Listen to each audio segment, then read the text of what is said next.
Hey, ever feel like those traditional leadership workshops are a bit, well, stale? Yeah. Like you're just going through the motions, Yeah. not really engaging. I hear ya. A lot of people feel that way. Those traditional approaches can lack a certain spark, right? The Hmm. spark that truly ignites leadership potential.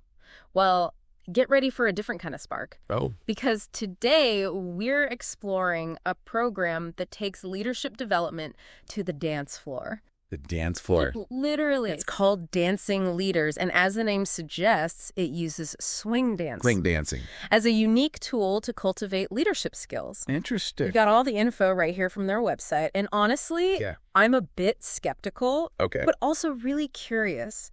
Can twirling around a dance floor really make you a better leader? Right. What's the thinking behind this? Well, it's not just about like learning steps, right? Right. Or Yeah. mastering a routine. This program draws on a growing body of research, highlighting the power of what's called embodied learning. The idea is that by engaging your body Okay.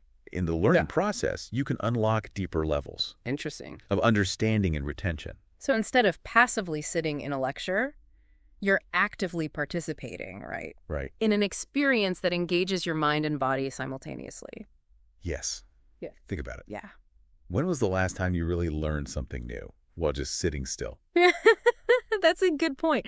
I'm way more likely to remember something if I've actually done it, Right. rather than just read about it. Yeah. So how does dancing fit into all of this? I Yeah. mean, what specific leadership skills can you develop through, say, a swing dance class? That's where it gets fascinating. Okay. Swing dancing in particular requires a lot of improvisation, Okay. quick thinking, and nonverbal communication. Mhm. You need to be adaptable, Yeah. responsive to your partner, Mm. and able to think on your feet, quite literally. Okay, starting to see the connection here. Yeah. But I need more than just a general idea. What's an example of a specific leadership skill Okay. that the program claims to develop through dancing? Let's take self-awareness, Okay. a cornerstone of effective leadership. Right. In dance, you're constantly aware of your body, Mm-hmm. your movements, and how you're interacting with your partner. Okay. This translates to leadership because you become more attuned to your own patterns, Yeah. your own tendencies, and how you impact others. So by becoming more aware of your physical presence, Right. how you move through space, you can gain insights Mm-hmm. into your leadership style Yes. and how you show up in the workplace. That's the idea. It's like holding up a mirror to yourself. Uh-huh. But instead of seeing your reflection, you're feeling it. Okay. Interesting. I'm intrigued by this idea of embodied self-awareness. Mm-hmm. But tell me, is there any research Yes. to back up these claims, or is it just a feel-good concept? No, the program's website actually mentions some pretty interesting research. For example, they cite a study Mhm. that was published in the Journal of Management Education Okay. that found that art-based learning methods, like dance, can significantly enhance leadership development Okay. by promoting self-awareness, emotional intelligence, and creativity. So there's some academic weight behind this approach. Yeah. I have to admit, I'm still picturing like a bunch of corporate executives Yeah. awkwardly shuffling around a dance floor. Right. How do they actually make this work in practice? Right. What does the program actually look like? It's not just about dancing. Okay. The Dancing Leaders program is structured as an immersive day-long experience. Mm-hmm. It blends swing dance instruction Mm-hmm. with facilitated leadership workshops, Right. culminating in a team performance and a celebratory dinner. That sounds like a pretty unique format. But wait, a team performance? Yes. Is everyone expected to become like a professional dancer by the end of the day? No, not at all. Yeah. The performance is more about showcasing the skills they've learned throughout the day. Mm-hmm. It's about collaboration, Mm-hmm. communication, and stepping outside of your comfort zone as a team. Okay. That makes sense. Yeah. But I'm curious about how they bridge the gap between the dance floor and like the boardroom. Right. Do they explicitly connect the dance steps to leadership concepts, or is it more implied? They use a multi-layered approach. Okay. So while you're learning the dance steps, Hmm.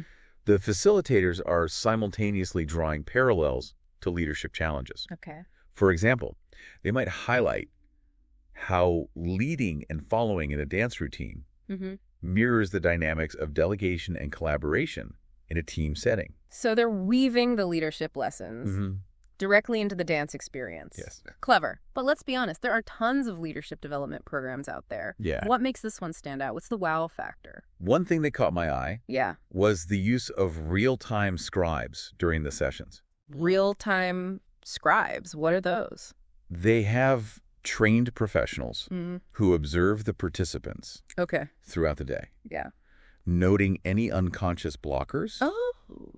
or limiting beliefs that might be hindering their leadership development. Oh, I've never heard of that before. Pretty cool. That sounds like a really valuable feature. Yeah. Especially if you're trying to get like below the surface level and address those deeper psychological barriers that can hold people back. Right. It's like having a personal coach Mm-hmm.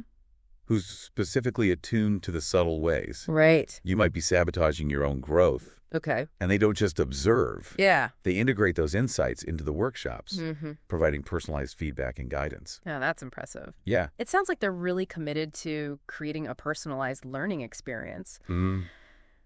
But hold Okay. on, how do they actually identify these unconscious blockers? Do they Right. have some like secret mind reading technique? It's not mind reading, but it's pretty close. Okay. They're trained to observe body language, Mm-hmm. facial expressions, and even subtle shifts in energy. Wow. They might notice that someone tenses up Yeah. when it's their turn to lead, or that they avoid eye contact when they're receiving feedback. So they're picking up on those nonverbal cues Yes. that we often like misinterpret. Right. That's a level of attention to detail you don't get in your typical workshop. It's very unique. But I'm curious, what happens after they identify these blockers? Do they just point them out and say, hey, you're doing this wrong?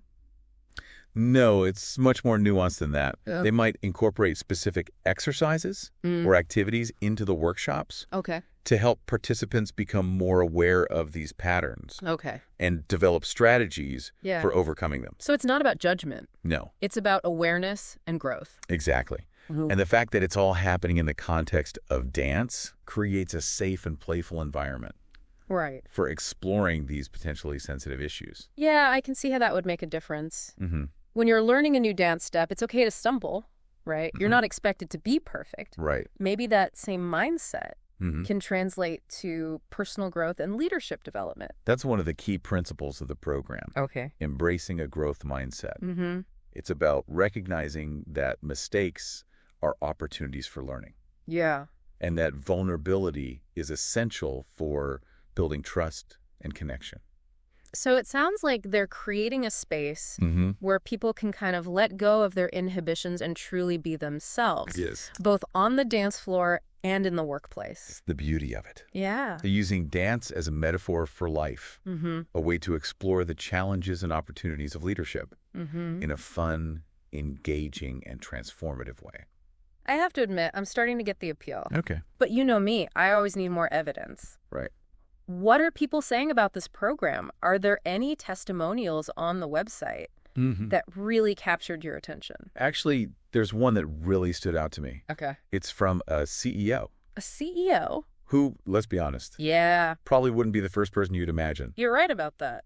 signing up for a dance-based leadership program. So what did he have to say? He talked about how the best part of the program Yeah. was being a follower. Being a follower. He said that as a CEO, Mm-hmm.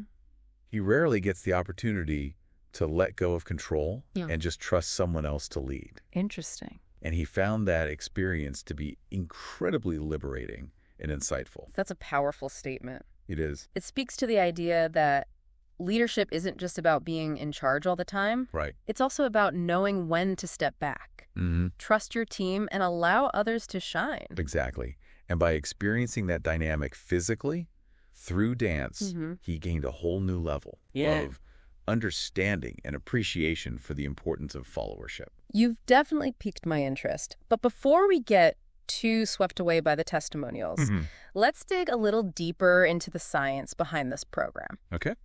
All right, let's shift gears and explore the research that supports the connection between movement and leadership development. Sounds good. I'm ready to dive in. Welcome back. All right, so we've established that movement can be a powerful tool for enhancing learning and development, but how exactly does that translate to leadership skills? Well, let's start with the type of dance they use in the Dancing Leaders program. Okay. Swing. Swing. It's not just a random choice. Okay. It's deliberate. I'm all ears. Why swing? Think about the qualities of swing dancing.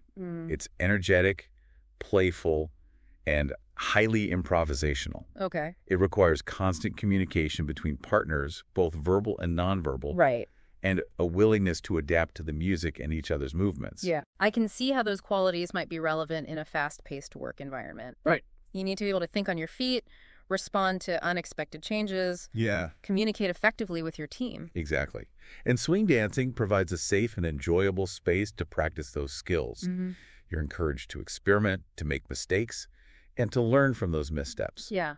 There's a sense of playfulness that allows people to let go of their inhibitions and embrace the learning process. So it's not about being a perfect dancer. It's about using dance as a vehicle for developing those essential leadership qualities. Right. But let's go beyond the general concepts. Okay. What are some specific examples of leadership skills that the program highlights? They address a wide range of competencies, Okay. from self-awareness and psychological safety to adaptability, vulnerability-based trust, and artful feedback. Wow, okay. They even touch on the concept of leading from any chair, Okay. which emphasizes the idea that leadership isn't limited to formal positions or titles. Okay, that's a lot to unpack. Yeah? Let's take one of those skills as an example. Sure. How might they use swing dancing to teach something like adaptability? Imagine you're learning a new swing routine. Okay. You've practiced the steps, you feel confident, and then suddenly the music changes tempo. Oh. Okay.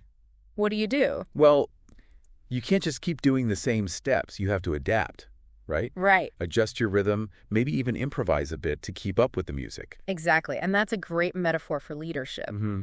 In the workplace, things rarely go according to plan. Of course. You need to be able to adjust to new information, unexpected challenges, and shifting priorities. Right. Swing dancing gives you a chance to practice that adaptability Yeah. in a fun, low-stakes environment. So you're literally embodying the concept of adaptability Right. through movement. Right. It's not just an abstract idea anymore. Ah. It's something you're experiencing firsthand. Precisely. And by practicing that adaptability on the dance floor, You're more likely to transfer that skill to real-world situations. okay, that makes sense. But what about something like vulnerability-based trust? Okay. How does dancing connect to that? Think about the inherent vulnerability of partner dancing. Okay. You're literally putting yourself in someone else's hands, trusting them to lead you, Yeah. to support you, and to keep you safe. And on the flip side, the leader has to trust the follower Right. to listen, to respond, and to contribute to the dance. Exactly. It's a two-way street. And that same dynamic applies to building trust Mm-hmm. in a team setting. Okay. You need to be willing to be vulnerable, Yeah. to share your ideas and concerns, and to trust your colleagues to support you. So by practicing that vulnerability and trust in a dance setting, you're building the muscle, so to speak, Right. for creating a more trusting and collaborative work environment. That's the idea. And it's not just about the interaction between partners. The entire group dynamic contributes to creating a safe and supportive space. What do you mean by that? Remember those real-time scribes we talked about earlier? Yeah. They play a crucial role in fostering psychological safety Okay. by observing the group and identifying any unconscious blockers or limiting beliefs. They can help create a more inclusive and supportive environment. So it's not just about teaching leadership skills. Right. It's about creating the right conditions for those skills to flourish. Exactly. And that's where the program's focus on customization comes in. Customization. How do they customize the program? They work with organizations to tailor the program to their specific needs and challenges. Okay. They might incorporate case studies relevant to the industry, focus on specific leadership competencies Okay. that are critical for success in that particular work culture, or even use team-building activities Okay. that align with the organization's values. So it's not just a one-size-fits-all program. They're taking the time to understand the unique context of each organization and adapt the program accordingly. That's right. And they even offer follow-up coaching sessions Oh, wow. to help participants integrate the lessons they've learned into their daily work lives. That level of personalized attention is pretty impressive. Yeah. It shows that they're really invested in helping participants achieve lasting results. Yeah. But let's go back to the dancing for a moment. Okay. I'm curious about the specific exercises or activities they use to connect the dance steps to leadership concepts. Right. Can you give us an example? They have an exercise called leading and following blindfolded. Blindfolded. That sounds intense. It is. One partner is blindfolded, Okay. while the other leads them through a series of dance steps. Okay. The blindfolded partner has to completely trust their partner to guide them safely and effectively. I can see how that would be a powerful experience. Yeah. You'd have to let go of control, be present in the moment, Right. and really tune in to your partner's cues. Exactly. And afterwards, they have a facilitated discussion about the experience. What was it like to lead, to follow? Where did trust break down? Right. How did you communicate effectively? So it's not just about the physical experience of dancing. Right. It's about the reflection and the insights that emerge from that experience. That's a key part of their approach. They use dance as a catalyst for self-discovery and leadership development. Okay, I'm getting the picture. Yeah. But, I'm always thinking about the practical applications. Right. Let's say someone goes through this program, they have all these amazing insights, they feel energized and inspired, but then they go back to their office, Right. to their desk, to their same old routine. Yeah. How do they actually integrate these dance-based lessons Right. into their everyday work lives? That's a great question, and one that the program addresses directly. Okay. They emphasize the importance of creating movement moments. Movement moments. What are those? It could be as simple as taking a few minutes to stretch at your desk, Okay. going for a walk during your lunch break, or even just incorporating more movement into your meetings. So it's about bringing that embodied awareness into the workplace, even if you're not literally dancing in the conference room. Exactly. And they encourage participants to think about how they can apply Okay. the principles of dance to their communication style, their problem-solving approach, and even their overall leadership presence. For example. Well, remember the emphasis on nonverbal communication in swing dancing. Yeah. That same awareness can translate to how you conduct yourself in meetings, how you present your ideas, and even how you listen to others. Right. Being more attuned to your body language and the signals you're sending can make a big difference in how you're perceived as a leader. Exactly. Yeah. And the same goes for adaptability. If you've practiced adapting to unexpected changes on the dance floor, Right. you're more likely to be able to handle those curveballs Yeah. that inevitably come your way in the workplace. It's like you've built up that muscle memory, not just physically, but mentally and emotionally as well. Precisely. And that's the power of embodied learning. It's not just about acquiring knowledge. Right. It's about transforming your way of being in the world. It sounds like they're really encouraging a holistic approach to leadership development, one that integrates the mind, body, and spirit. Exactly. And that's what makes this program so unique and compelling. All right, I'm convinced. Sign me up. Great. But before I rush off to find my dancing shoes, Right. let's shift our focus to the listener. Yes, let's bring this conversation full circle and consider the key takeaways for our audience. What can they learn from this deep dive, even if they're not ready Right. to embrace their inner swing dancer just yet? We've explored this Dancing Leaders program. Right. And while I admit I was a bit skeptical at first, Yeah. I'm now seeing the potential. But what are the practical applications for our listeners who might not be signing up for dance lessons anytime soon? That's a great question. Even if you're not a dancer, Right. there are valuable lessons to be learned from this approach to leadership development. One key takeaway is the power of embodied learning. Right. We've talked about that throughout the episode. But could you break it down further for our listeners? Sure. What does it actually mean to engage your body Right. in the learning process? It's about recognizing that learning isn't just a mental activity. Okay. It's a physical one as well. Think about the times you've learned something new by actually doing it, whether it's riding a bike, playing an instrument, or even cooking a new recipe. Right. You're engaging your senses, your muscles, your entire being. Makes sense. When you're actively involved in the process, Right. you're more likely to remember what you've learned and be able to apply it in different contexts. Exactly. And that's what the Dancing Leaders program does so well. It takes leadership concepts that can sometimes feel abstract Right. and makes them tangible through movement. So how can our listeners apply this idea of embodied learning Okay. to their own lives, even if they're not dancing? Start by paying attention to your body throughout the day. Notice how you're sitting, how you're standing, how you're breathing. Are you tense, relaxed, energetic, sluggish? It's like that mindfulness practice Yeah. of bringing your awareness to your physical sensations. Exactly. And once you're more aware of your body, Okay. you can start to experiment with how movement can impact your thinking, your mood, and even your interactions with others. So maybe try getting up and moving around during a brainstorming session. Yeah. Or incorporating a walking meeting into your schedule. Exactly. Or even just taking a few minutes to stretch and breathe deeply before a big presentation. Yeah. Small changes like these can make a big difference. It's about bringing that awareness and intentionality to your movement, even in everyday activities. Yeah. But let's go beyond the individual level. Okay. What about the team dynamics? What lessons can we glean from the Dancing Leaders program about building stronger, more collaborative teams? Well, think about the essential elements of a successful dance partnership. Okay. There's trust, clear communication, a willingness to lead and follow, and a shared sense of rhythm and flow. And those same elements are essential for any high-performing team. Absolutely. The program emphasizes the importance of creating psychological safety within the group.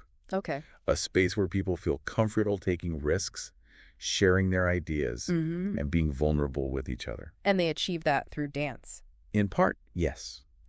Dance provides a natural framework for exploring these dynamics. You're literally depending on each other to create something beautiful and harmonious. It breaks down barriers, right? You're not just colleagues sitting around a conference table. You're partners in a creative endeavor. Exactly. Yeah. And that shared experience can foster a sense of camaraderie and trust that extends beyond the dance floor. So how can our listeners apply this to their own teams? Yep. Do they need to start incorporating tango breaks into their meetings? It doesn't have to be that literal.